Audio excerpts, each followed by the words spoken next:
క్రైస్తలా చేరోచన మీకు అందరికీ యేసుక్రీస్తు శుభాలు తెలియజేస్తున్నాను. ఈ దినము కొరకు ఏర్పాటు చేయబడిన లేఖన భాగము అపోస్తుల కార్యములు 19వ అధ్యాయము 1వ వచనం.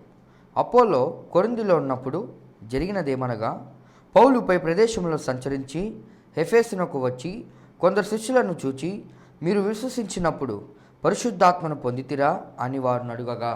Praise the lord. దేవునికి స్తోత్రం. హల్లెలూయా, హల్లెలూయా, హల్లెలూయా.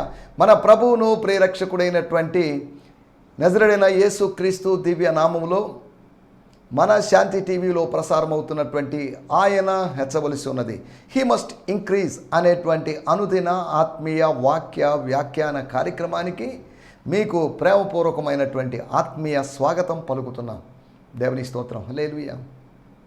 మీరు మీ కుటుంబ సభ్యులందరూ క్షేమంగా ఉన్నారని భావిస్తున్నాను. మీ ప్రార్థనా విషయాలు మాకు దయచేసి తెలియజేయండి. మా 2 ఫోన్ నంబర్లు ఇక్కడ ఉన్నాయి, డిస్ప్లే అవుతున్నాయి.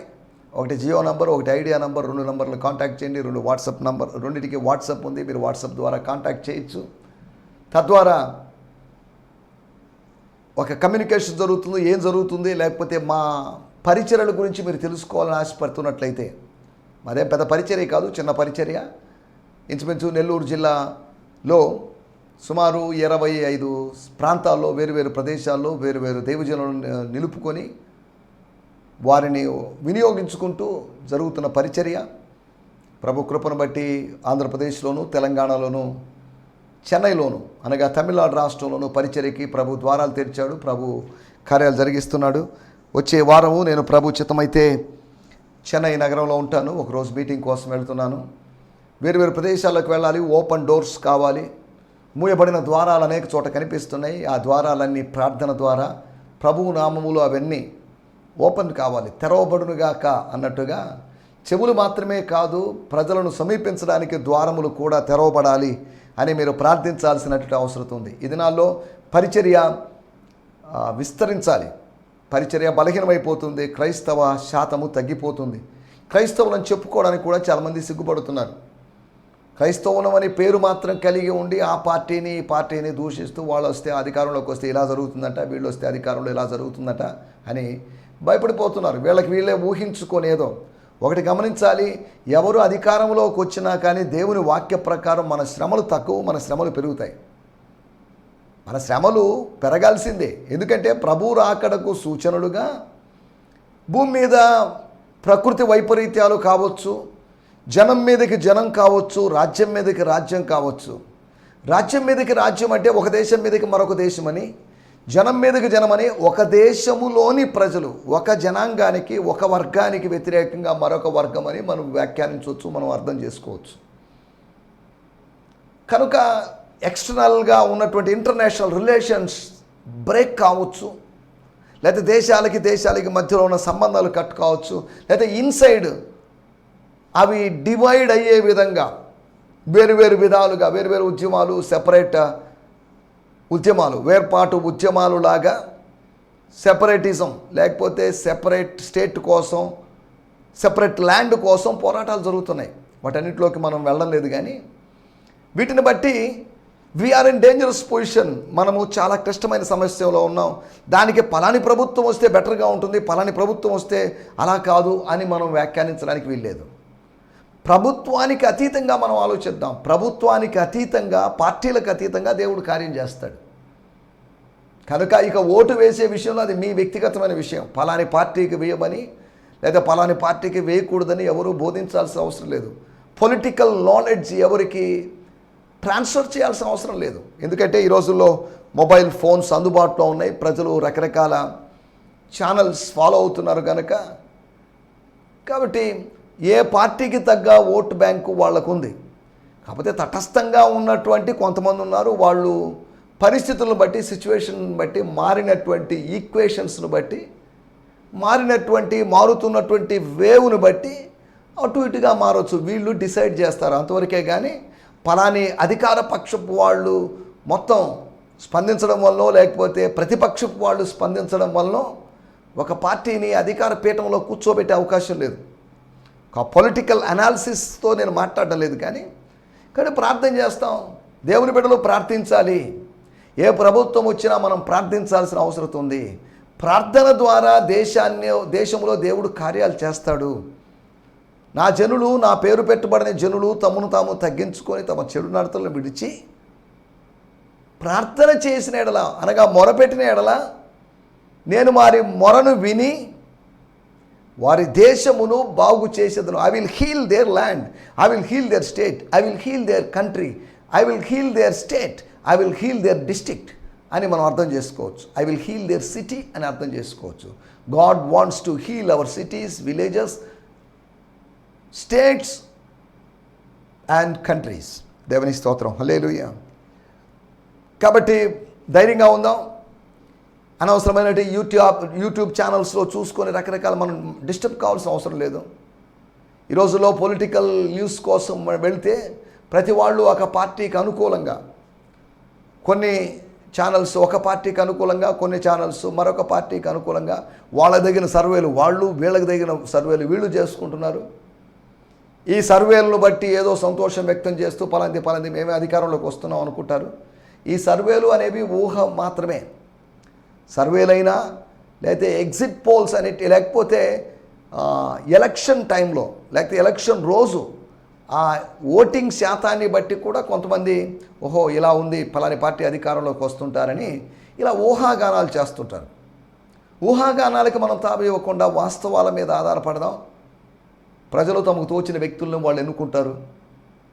ఒకవేళ వాళ్ళు ఎన్నుకోలేకపోతే వాళ్ళు ఎన్నుకునేటట్లు చేసే విధంగా యంత్రాంగాన్ని వాళ్ళు అదుపులో కొంతమంది ఉంచుకుంటారు.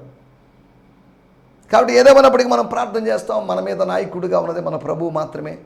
హీస్ సుప్రీం లార్డ్, ఆయన సార్వభౌమిక అధికారి. మన దేశపు నాయకులో లేకపోతే రాష్ట్రపతిలో లేకపోతే గవర్నర్లో ముఖ్యమంత్రిలో ఇవి సార్వభౌమికం కాదు. సార్వభౌమికమైనటువంటి సావరెన్ లార్డ్ మన ప్రభువు మాత్రమే అనే సంగతిని గుర్తు చేస్తున్నాను. నిన్నటి ఎపిసోడ్లో మనం ఆలోచించిన విషయాలు కఠినపరుచుకున్న కొందరిని గురించి మనం ఆలోచించాం. కఠినపరుచుకున్న వాళ్ళు ఎక్కడైనా ఉంటారు. ఆదిలో నుంచి కఠినపరుచుకున్న వారిని మనం చూస్తున్నాం. నిర్గమకాండంలో ఫరో తన హృదయాన్ని కఠినపరుచుకున్నాడు. దానికి ముందు ఎవరు కఠినపరుచుకోలేదంటే ఉన్నారు కఠినపరుచుకున్నాడు. ఉదాహరణకి కయ్యూనుతో ఆరంభం అయితే కయ్యూనే కఠినపరుచుకున్నాడు. దేవుడే తగ్గిపోయి, దేవుడే తన స్థాయిని దిగి వచ్చి తన కుమారుడైనటువంటి కయ్యూను తాను ఎవరి అర్పణనైతే నిర్లక్ష్యం చేశాడో, తృణీకరించాడో ఆ వ్యక్తితో, బాబు ఏమైంది ఇది, మీ తమ్ముడు ఎక్కడా, వెర్ ఇస్ యువర్ బ్రదర్, తెలియక అడగడం కాదు, తెలిసి అడిగి తన తప్పును ఒప్పింపజేయడానికి దేవుడు చేసిన ప్రయత్నం. కానీ కయ్యూను పాపము వలన కలుగు భ్రమ చేత ఉండి కఠినపరచబడిన వాడై దేవుడు ఎందుకు అడుగుతున్నాడు అనేది అర్థం చేసుకోకుండా దేవుని మీద తిరుగుబాటుదారుడిగా మారాడు. పాపం చేసిన వాడు తిరుగుబాటుదారుడిగా, తిరుగుబాటు బావుటాను ఎగరవేసే అవకాశం ఉంది. నన్ను ఎందుకు అడుగుతావండి? గాడ్ సెట్స్ హిమ్, నీకు అతను కావాలి, నాకు అవసరం లేదు, కాబట్టి అతను ఎక్కడ దొరుకుతాడో వెతుక్కో.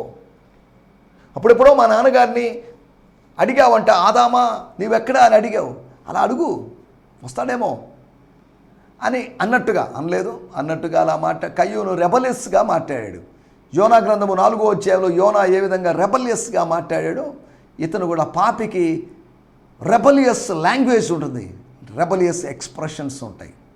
తిరుగుబాటు భాషలో పాపము చేసేవాళ్ళు మాట్లాడతారు, దీనత్వపు భాషలో పరిశుద్ధులైన వారు మాట్లాడతారని అర్థం చేసుకోవాలి. సరే, దేవుని స్తోత్రం. నిన్నటి ఎపిసోడ్లో వాళ్ళు క్రీస్తు వాక్యాన్ని, they would miss the word of Christ, క్రీస్తు యొక్క వాక్యాన్ని మిస్ చేసుకుంటారని. రెండవదిగా వాళ్ళని గురించి రాయబడింది, వాళ్ళు కీడులో పడతారు, అనర్థానికి గురవుతారని. అవును, కఠినపరుచుకోవడం వల్ల ప్రయోజనమేం లేదు. స్టబన్గా మారడం వల్ల, రిలక్టెంట్గా మారడం వల్ల, స్టోనీగా మారడం వల్ల ఎటువంటి ప్రయోజనం లేదు. కఠినపరుచుకొని లేకపోతే అభ్యంతరపరచబడి వెళ్ళిపోయేటువంటి విధానం కరెక్ట్ కాదు. దాంట్లో ఉన్న వాస్తవం ఏంటో విచారించకుండా బెరయలోని విశ్వాసుల్లాగా ఎపేసీలోని విశ్వాసులు ప్రవర్తించకపోవడం విచారకరం. దానివల్ల వాళ్ళు ప్రమాదం, ఏ కీడులో పడ్డారో మనకు తెలియదు, కీడులో పడి ఉంటారు కామన్. ఎన్నిసార్లు గద్దించులను వినని వాడు హఠాత్తుగా నాశనం అవుతాడని దేవుని వాక్యంలో రాయబడింది. దేవుని వాక్యాన్ని తృణీకరించే వారికి శిక్ష ఉంటుంది. దేవుని వాక్యాన్ని తృణీకరించడం అంటే దేవుని తృణీకరించడం. దేవుడు పంపినటువంటి ఆ మెసెంజర్ని తృణీకరించడం అంటే దేవుని యొక్క మెసేజ్ను తృణీకరించడం. అలా జరిగిన పనికి, అలా జరిగిన దానికి దేవుడు ఊరుకుండేవాడు కాదు. తన సేవకుని మీద జరిగిన దాడికి, తన సేవకుని మీద, తన బిడ్డల మీద జరుగుతున్న దాడులకు ఊరుక మౌనంగా ఉండేవాడు కాదు మన దేవుడు. దేవునికి స్తోత్రం. రెండో విషయము కీడులో పడతాడని, మూడో విషయము దేవుని కోపాగ్ని అతడు సమకూర్చుకుంటాడని, గాడ్స్ రాత్ని అతను సంపాదించుకుంటాడని. అంతేకాకుండా మనం ఆలోచించిన విషయము అతడు క్రీస్తులో పాలిభాగస్థుడు కాకుండా పోతాడని. He would not be the partaker in Christ. అనగా he was separated, he would be separated from Christ. గలతీ పత్రిక 5వ అధ్యాయంలో రాయబడింది, ఎవరైనా ధర్మశాస్త్రము ద్వారా లేదా ధర్మశాస్త్రాన్ని బట్టి, ఆచారాలను బట్టి, లేదా రిలీజియస్ క్రతువులను బట్టి, మతపరమైన క్రతువులు లేకపోతే మతపరమైనటువంటి కార్యకలాపాలు, పుణ్య కార్యాల వలన ఎవరైనా నీతిమంతులుగా తీరాలి అనుకుంటే, ఒకవేళ అయ్యారని ఫీల్ అయితే, that righteousness by the law, దానివల్ల నీకు కలిగే నష్టం ఏంటంటే you are separated from Christ, you are cut off from Christ. క్రీస్తు నుంచి కట్ చేయబడి దూరంగా పారవేయబడినట్టే. ఇకప్పుడు జీవాన్ని కోల్పోయినట్టే, ఇకప్పుడు సారాన్ని, లవణాల్ని కోల్పోయినట్లే, పోషణ కోల్పోయినట్టే. You would die. అటువంటి తీగలన్నిటి, ప్రూన్ అయినటువంటి తీగలను ఏ విధంగా, కత్తిరించిన తీగలను ఏ విధంగా పోగు చేసి కాల్చివేస్తారో, క్రీస్తు నుండి వేరైనటువంటి వ్యక్తి యొక్క పరిస్థితి కూడా అది. నాకు వేరుగా ఉండి మీరు ఏమీ చేయలేరు అని యేసు ప్రభు తన శిష్యుడితో అన్నాడు. గురువుకు వేరుగా ఉండి శిష్యుడు ఏమీ చేయలేడు. ప్రభువుకు వేరుగా ఉండి పరిశుద్ధుడైన వాడు, భక్తుడైనటువంటి వాడు ఏమీ చేయలేడు. దేవుని స్తోత్రం. ప్రూనింగ్ ఈజ్ ఓకే, కత్తిరింపు అనేది బాగానే ఉంది, కానీ కత్తిరించబడి పారవేయబడిన స్థితి అనేది ప్రమాదకరం. ఎక్కడైతే నిష్ఫలమైనటువంటి అనుభవాలు ఉన్నాయో, అన్ఫ్రూట్ఫుల్ ఎక్స్పీరియన్సెస్ ఉన్నాయో, ఎక్కడైతే డ్రై అయినటువంటి ఎక్స్పీరియన్స్ ఉన్నాయో, వాటన్నిటిని కత్తిరించి మొక్కని లేకపోతే ఆ తీగను ఫ్రెష్గా చేస్తున్నాడు, రీఫ్రెష్ చేస్తున్నాడు, దాన్ని రివైవ్ చేస్తున్నాడు, రీవైటలైజ్ చేస్తున్నాడు. కాబట్టి మనం ఇక్కడ ఆలోచించాల్సిన విషయము, నాలుగవదిగా అతడు క్రీస్తులో పాలు పంపులు పొందేటువంటి అవకాశం లేదు. He would miss Christ. అంటే ఫర్దర్ బ్లెస్సింగ్స్, తదుపరి కలిగేటువంటి దీవెనల్లో అతనికి పాలు పంపులు లేవు. ఉదాహరణకి అపోస్తల కార్యములు 8వ అధ్యాయంలో గారడి సీమోను లేకపోతే మారిన గారడి సీమోను చేసిన పనికి, అతడు ఆఫర్ చేసిన డబ్బుకి పేతురు గారు పలికినట్టు మాటల యొక్క అంతరార్థం ఏంటంటే, సారీ బ్రదర్ సైమన్, సారీ ఎందుకు చెప్తున్నానంటే, you miss, you have no part, నీకు ఈ కార్యములో పాలు పంపులు లేవు. నెహెమ్యాకు వ్యతిరేకంగా మాట్లాడి నెహెమ్యాను డిస్టర్బ్ చేసి 52 రోజులే కాదు, దానికి ముందు దాని తర్వాత కూడా డిస్టర్బ్ చేసినటువంటి 3 వ్యక్తులు, దుష్టత్రయం, వాళ్ళను ఉద్దేశించి నెహెమ్యా అన్నాడు, sorry we don't want your help, we don't want your finance, మీకు యెరూషలేములో స్వతంత్రమైనను భాగమైనను ఎటువంటిది లేదు, మీకు యెరూషలేముకు సంబంధం ఏందండి? You are nothing to do with this Jerusalem. Jerusalem is our city, our work. మా పితరుల సమాధులు ఉన్న పట్టణంతో మీకేం పని? వెళ్ళిపోండి. మీరు వచ్చారు, ఇక్కడ చొరబడకూడదు, చొరబడ్డారు, ఇన్వేడర్స్గా వచ్చారు, లేకపోతే రహస్యంగా చొరబడ్డారు, చొరబడిన కాలము చాలు, you get lost from here, ఇక్కడి నుంచి వెళ్ళిపోండి అని దేవాలయ ప్రక్షాళన చేసిన యేసులాగా నెహెమ్యా దేవాలయం ప్రక్షాళన చేశాడు. లేకపోతే దేవాలయం ఉన్నటి పట్టణ ప్రక్షాళనకు ముందు ఆయన అక్కడ ఉన్న 3 మీద దాడి చేసినట్లుగా మనం చూస్తున్నాం. సరే, దేవుని స్తోత్రం. లేకపోతే అది డిఫెన్స్ కావచ్చు, లేకపోతే అఫెన్సివ్ కావచ్చు, దాడి కావచ్చు, ఎదురు దాడి కావచ్చు, ఏదేమైనప్పటికీ మనం ఆలోచిస్తున్నట్టు విషయాలు. మనం ఇక్కడికి వచ్చేద్దాం. క్రీస్తులో పాలి భాగస్థులం అయ్యేటువంటి ధన్యత.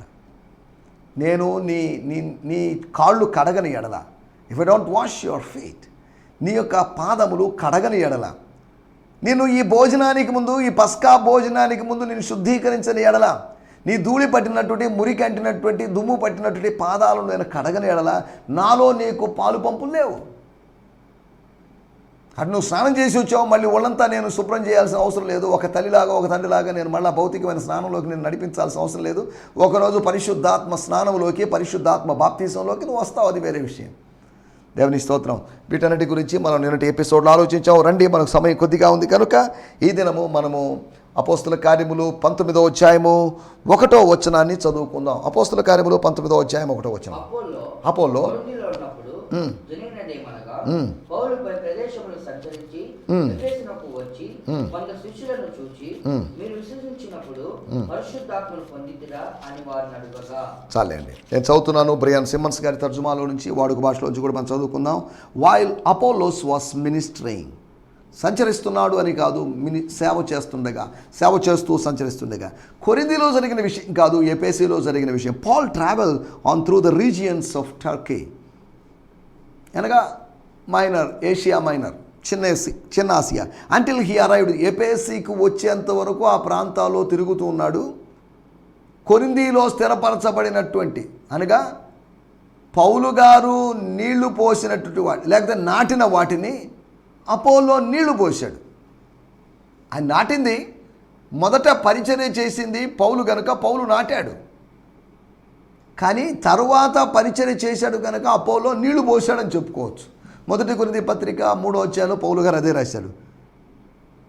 నేను నాటి తిని అపోలో నీళ్లు పోశాడు, వృద్ధి కలుగు చేసింది దేవుడే అని చెప్పాడు. ఎఫెసీలోనైనా కొరింథీలోనైనా ఎక్కడైనా వృద్ధి కలుగు చేసేది దేవుడే. Until he arrived in Ephesus where he found a group of 12 followers. యేసు యొక్క అనుచరులైనటువంటి 12 మంది ఒక గుంపును ఆయన చూశాడు. సరే, తర్వాత చూశాడని మాత్రం రాయబడింది, తర్వాత 2వ వచనంలో రాయబడింది. వాడుక భాషలో చదువుకుందాం. అపోల్లో ఇంకా కొరింథీలోనే ఉన్నాడు. పౌలు భూమార్గం ద్వారా, not on the sea, not on the river, భూమార్గం ద్వారా, లేదా కాలినడకనో లేదా ఏదైనా చిన్న వాహనాల ద్వారానో ఎఫెసీ చేరుకున్నాడు. అక్కడ కొంతమంది శిష్యులను కలుసుకొని వాళ్ళతో మీరు విశ్వసించిన పిదప పవిత్రాత్మను పొందారా అని అడిగాడు. దేవుని స్తోత్రం, హల్లెలూయా. మన చదువుకుంటున్న మాటలు పరిశుద్ధాత్మను గూర్చినటువంటి ప్రశ్నలు. ఇదేంటంటే ఇక్కడ ప్రశ్న ఉంటే ప్రశ్నలు అంటున్నారేంటి అని మీరు అడగొచ్చు. పరిశుద్ధాత్మను గురించిన ప్రశ్న, మీరు పొందారా? Did you receive the Holi Spirit? అనగా మీరు పరిశుద్ధాత్మను గురించి విన్నారా లేదని కదా ప్రశ్న. వాళ్ళ ఆన్సర్ ఏమో మేము వినలేదన్నారు. పౌలు యొక్క ప్రశ్న, మీరు విన్నారా? పరిశుద్ధాత్మ అనే ఒక ఆయన ఉన్నాడు, మీకు తెలుసా? త్రిత్వంలో 3వ వ్యక్తి ఆయనేనంట కదా, ఆయన ఉన్నాడని మీకు తెలుసా? ఆయన గురించిన ప్రసంగాలు విన్నారా అని కాదు, మీరు పొందారా? ప్రసంగం విన్నారని కాదు, పరిశుద్ధాత్మ శాస్త్రాన్ని గురించి తెలుసుకున్నారని కాదు క్వశ్చన్ ఏంటంటే మీరు పొందుకున్నారా? Did you receive? స్వీకరించారా? ఆయన మీలో ఇన్డ్వెల్ చేస్తున్నాడా? అనగా మీలో ఆయన అంతర్నివాసము చేస్తూ ఉన్నాడా? మీ లోపల ఉన్నాడా? నాలో ఉన్నవాడు మీలో ఉన్నాడా? మనలో ఉన్నవాడు లోకములో ఒకడున్నాడు. లోకములో ఉన్నవాడు బలవంతుడే. లోకములో ఉన్నవానికన్నా మన చిన్న హృదయములో ఉన్నవాడు మరింత బలవంతుడు. లోకం విశాలమైంది, లోకములో ఉన్నవాడు విశాలమైన స్థలములో ఉన్నాడని లోకములో ఉన్నవాడు బలవంతుడు కాదు. మన పిడికెడంతా గుండెలో గూడు కట్టుకున్నటువంటి దేవుడు, మన గుండె గదిని లేకపోతే గుడిగా మార్చుకున్నవాడు, గుండెను గుడిగా మలుచుకున్న దేవుడు, హస్తకృతములైనటువంటి ఆలయములో ఉండడానికి ఏమాత్రం ఇష్టపడని దేవుడు, మనుష్య హృదయాల్లో ఉండాలని ఆశపడుతున్నటువంటి దేవుడు మీ హృదయంలో ఉన్నాడా? ఆయన ఉన్నాడా? Does he abide in your heart? పౌలు యొక్క ప్రశ్న విచిత్రంగా అనిపించుండొచ్చు. ఏంటిది ఇలా ప్రశ్నిస్తున్నాడు ఏంటి? మరి ఎక్స్ట్రీమ్గా ఉంది ఈ ప్రశ్న, మరి టూ మచ్గా ఉంది ఈ ప్రశ్న. ఎఫెసీలో కొంతకాలం పరిచర్య చేసిన తర్వాత అడిగింటే బాగుండేది. ఎవరు అడిగినటువంటి ఇంత పిచ్చి ప్రశ్న అడిగాడేంటి అని వాళ్ళు అనుకోండొచ్చు. కానీ ఇది పిచ్చి ప్రశ్న కాదు. పరిశుద్ధాత్మను పొందారా? వెలుపల ఉన్నటువంటి పరిశుద్ధాత్ముడు మీ ఆంతర్యంలోకి వచ్చినట్లుగా మీరు ఆయన ఆహ్వానించారా అనేది ప్రశ్న. మన ముందు ఉన్నటువంటి పెద్ద ప్రశ్న, లేకపోతే మన ముందు ఉన్నటువంటి ఒక ప్రాముఖ్యమైన ప్రశ్న. మీరు యేసును స్వీకరించారని కాదు, యేసును స్వీకరించాం మనం. యేసును అంగీకరించిన విధముగా కొలసీ పత్రిక 2వ అధ్యాయం 6-7 వచనాల్లో రాయబడింది. యేసుక్రీస్తుని ఎలాగో మనం అంగీకరించిన విధముగా డాష్ డాష్ డాష్ ఆయన ఎందుకు నడుచుకునుడి అని రాయబడింది. ఇప్పుడు యేసుని స్వీకరించారా లేదని కాదు, పరిశుద్ధాత్మ. యేసు వెళ్ళిపోయాడు, యేసు ఆత్మ ఈ భూలోకంలో కార్యం జరుగుతుంది అనగా కృపాకాలంలో ఉన్నాము, అనగా పరిశుద్ధాత్మ కాలములో యుగములో ఉన్నాం మనం. ఏ పరిశుద్ధాత్ముడైతే పెంతెకోస్తు దినాన దిగి వచ్చాడో ఆ పరిశుద్ధాత్ముడు నీలో నివసిస్తున్నాడా అనేది ప్రశ్న. రెండవ ప్రశ్న మనం చూద్దాం. అపోస్తల కార్యములు 10వ అధ్యాయము 47వ వచనం, పరిశుద్ధాత్మకు సంబంధించినటువంటి ప్రశ్నలు.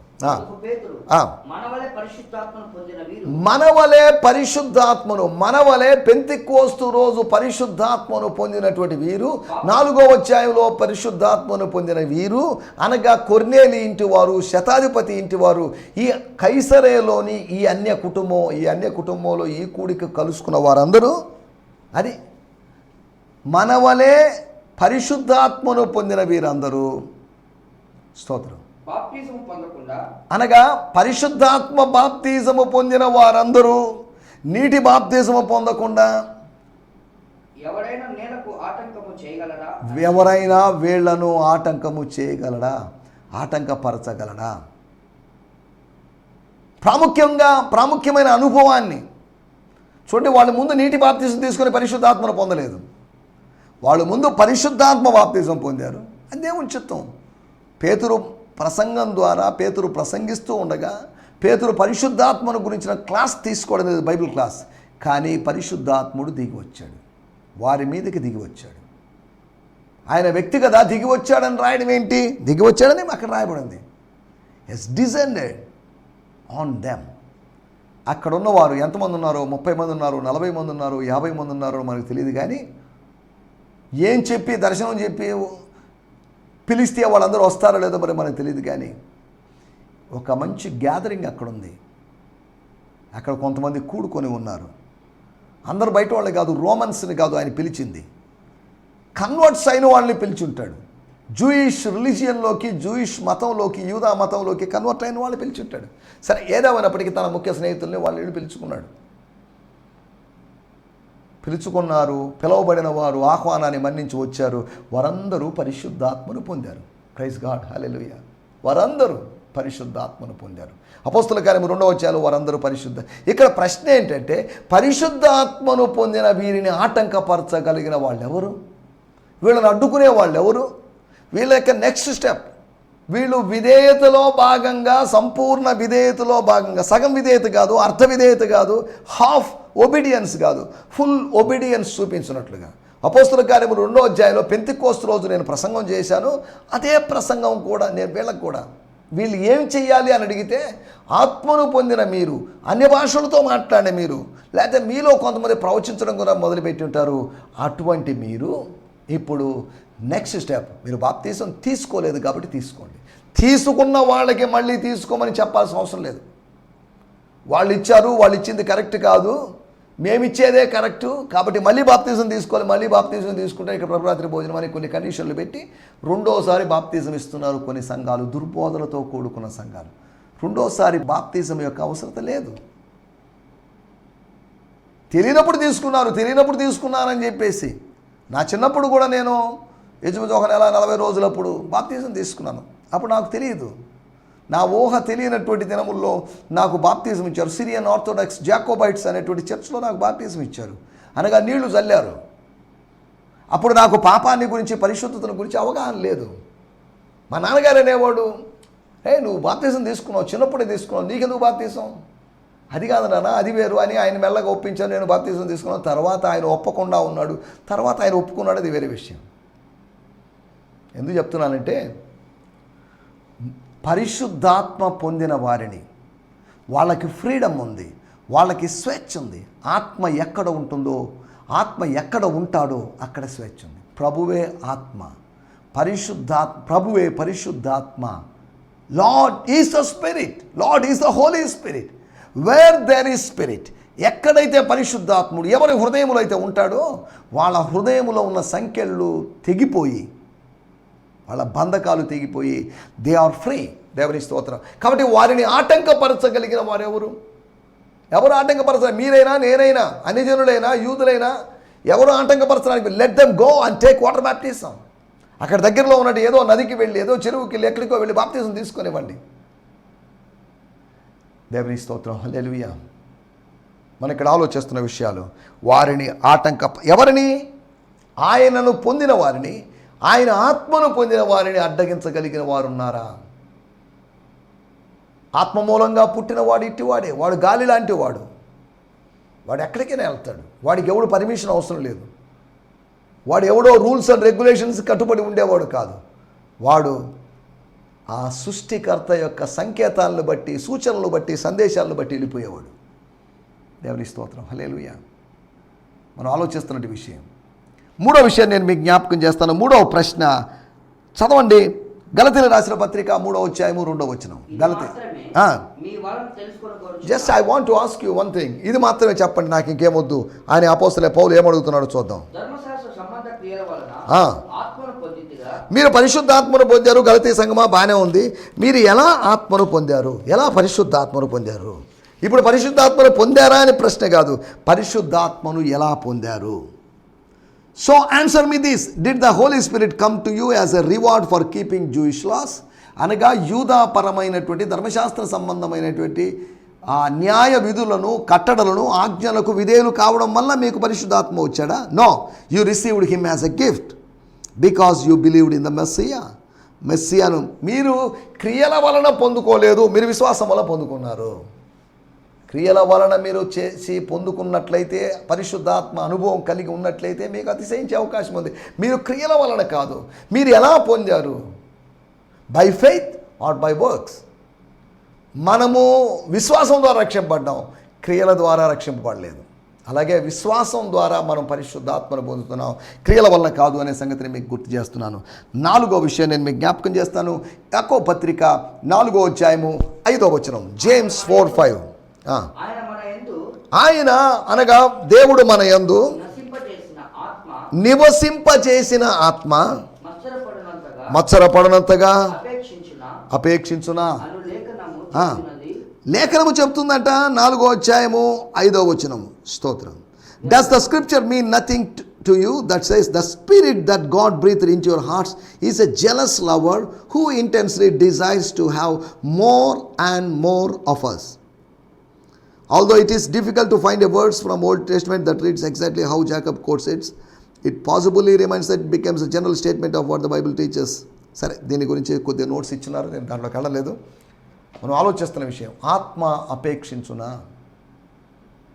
మత్సరపడనంతగా అపేక్షించునా. లోకంతో స్నేహం చేస్తుంటే ఆయన ఊరుకోడు. దేవునితో స్నేహం చేయాలని, ఆయనతో స్నేహం చేయాలని ఆయన అపేక్షిస్తున్నాడు. పరిశుద్ధాత్మ యొక్క అపేక్షను గురించి లేఖనాల్లో ఎక్కడో చెప్పబడిన కొటేషన్ ఇక్కడ చెప్పాడు. ఆ ఆత్మ మత్సరపడునంతగా అపేక్షించిన. ఏ ఆత్మ అంటే మనలో దేవుడు నివసింపజేసిన ఆత్మ, దేవుడు మనలో నివసించడానికి అనుమతించినటువంటి తన పరిశుద్ధాత్మ. దేవుని స్తోత్రం. 4 ప్రశ్నలు మనం ఆలోచించాం. దేవుని స్తోత్రం, హల్లెలూయా. 1, పొందారా? 2, ఆటంకపరచగలరా? 3, ఎలా పొందారు? 4, అపేక్షిస్తుందా? అపేక్షిస్తున్నప్పుడు, ఆత్మ అపేక్షిస్తున్నప్పుడు మనం ఉపేక్షలు దాటి ఆయన మీద అపేక్షలోకి వచ్చాం. పరిశుద్ధాత్మని యొక్క అపేక్షను గురించి మనం ఇక్కడ చూస్తున్నాం. ఆ మాటలను ఇక్కడ ముగిస్తున్నాను. పరిశుద్ధాత్మను గురించి 4 ప్రశ్నలు. పరిశుద్ధాత్మను గురించిన ప్రశ్నలకు సమాధానం చెప్పుకుంటూ ముందుకు సాగడానికి ప్రభువు మనకు సహాయం చేయనుగాక. ఆమేన్, హల్లెలూయా. ఈ సందేశము మీకు ఆశీర్వాదకరంగా ఉందని నమ్ముచున్నాము. ప్రార్థన అవసరతల కొరకు మమ్మల్ని సంప్రదించవలసిన మా చిరునామా గిద్యోన్ మిషన్ చర్చ్, 6వ వీధి, శాంతినగర్, నెల్లూరు 4, ఆంధ్రప్రదేశ్. పిన్ 524004. మా ఫోన్ నంబర్లు 7036443613 మరి ఒక నంబర్ 9392293010. మా ఈమెయిల్ ఐడి gfihmi2015@gmail.com. దేవుడు మిమ్మును ఆశీర్వదించునుగాక. ఆమేన్.